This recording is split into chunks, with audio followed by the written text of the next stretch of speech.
আসসালামু আলাইকুম এবং কেমন আছেন? আশা করি সবাই ভালো আছেন। আমি আলহামদুলিল্লাহ ভালো আছি। এই যে এগুলো সাগরের কাসকি মাছ।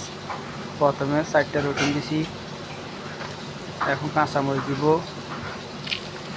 তারপর দিতেছি পেঁয়াজ, পেঁয়াজটাও দিতেছি কষলায় 2টা পেঁয়াজ দিছি, তারপর টমেটো দিব।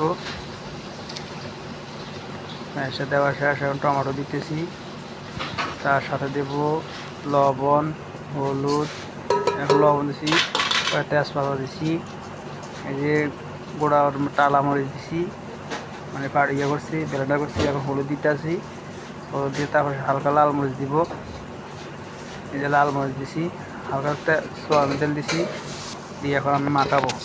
এই যে সুন্দর করে এখন মাখাইতেছি, ভালো করে মাখাইয়া একসাথে বসাই দিব। 2টার সাথে আলু দিব, আলুটা দিয়া জল দিয়া একসাথে বসাই দেবো। এই যে ম্যারিনেট করা হয়ে গেছে আমার, এখন জলটা দিয়ে দিব। এই আলু দিয়ে দিছি, চুলের বসা দিছি।